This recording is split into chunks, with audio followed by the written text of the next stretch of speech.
Hello students, in this video we continue our story Weathering the Storm in Arasama from our supplementary reader movement, which is written by Harsh Mander.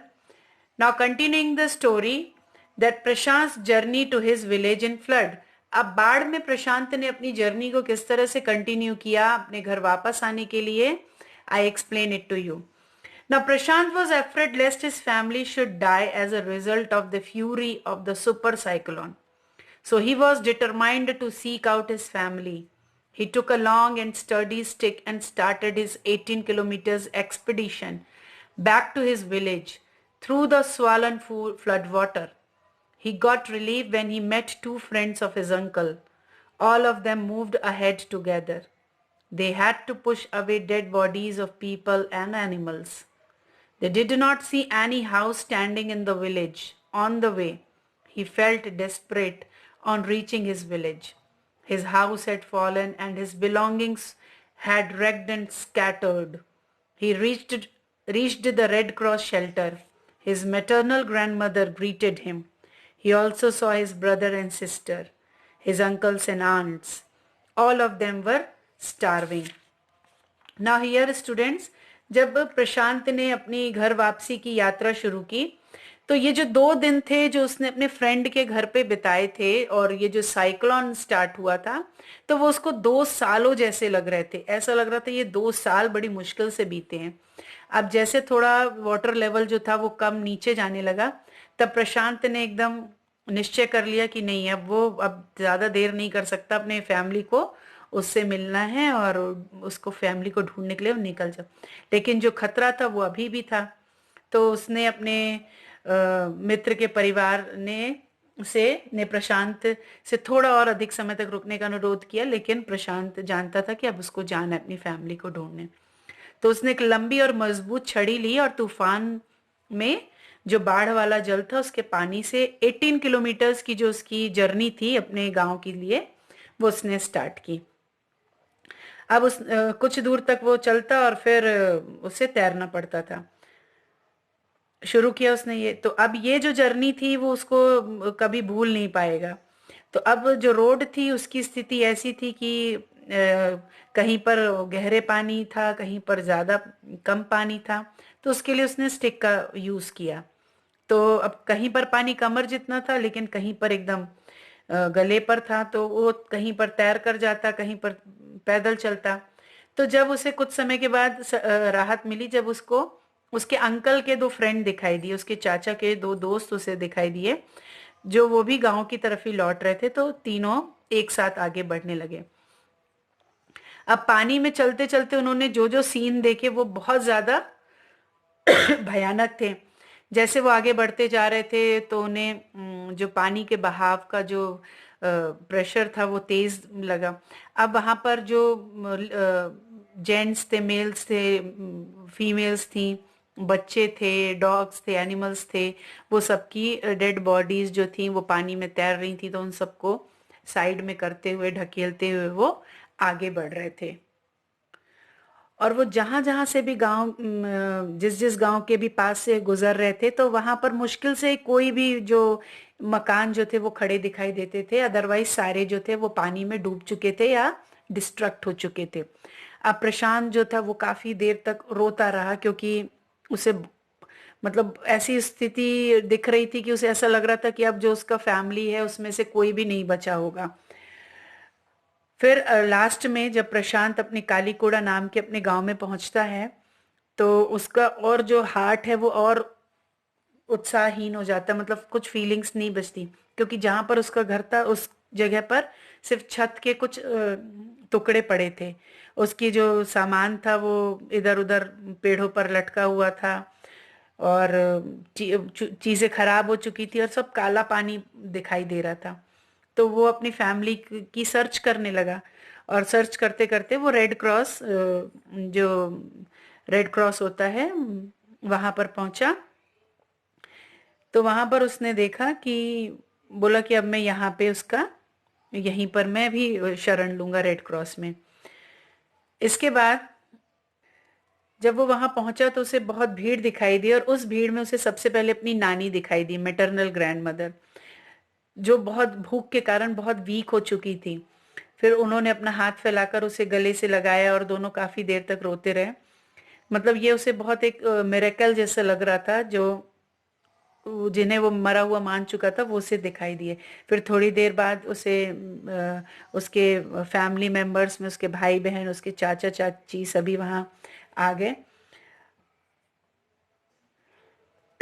अब next जो day था उसने वहां पे पूरा देखा कि ये मतलब जो ये शरण स्थल है वो उसकी स्थिति थोड़ा ठीक नहीं है। तो उसने अपने ऊपर कंट्रोल किया और उसने ये कोशिश की कि वहां पर जो 2500 जो व्यक्ति हैं जिन्हें बहुत घातक दुख पहुंचा है, तो उन सबको सहारा दिलवाया जाए। और गांव के जो 86 लोग थे वो मर चुके थे, और सभी 96 घर जो थे वो बह गए थे। तो उसने वहां उसका वहां फोर्थ डे था। उन्होंने अभी तक नारियलों पर जीवन यापन किया था, सिर्फ नारियल ही उन्हें मिल रहे थे, और उसके अलावा उनके पास नहीं था। और जो भीड़ थी वो बढ़ती जा रही थी, तो इस तरह की से भीड़ में वो सारी चीजें कम पड़ रही थी। अब अगर उस समय कोई व्यक्ति जो था वो आगे नहीं आ रहा था, तो उस समय 19 इयर्स का जो लड़का था प्रशांत, उसने अपने गांव का नेता बनने का निर्णय लिया। और उसने मिलजुल कर एक जो मर्चेंट था उससे जाकर दोबारा चावल बांटने के लिए कुछ अपने एक अपना ग्रुप तैयार किया और उसको जाके प्रेशराइज किया। तो उस ऐसा करने पे उसको वहां पे सक्सेस मिली। तो पानी के उतरते स्तर के बीच जो शरणार्थी थे उन सबको जो खाद्य सामग्री थी वो बांटा गया वहां पर। तो इस बात की और किसी ने ध्यान नहीं दिया गया वो कि चावल पहले ही सड़ रहा था। उन्होंने गिरे हुए वृक्षों की शाखाएं इकट्ठी की ताकि मंदी और अनिच्छुक आग जलाई जा सके और उसके ऊपर चावल उबाले जा सके।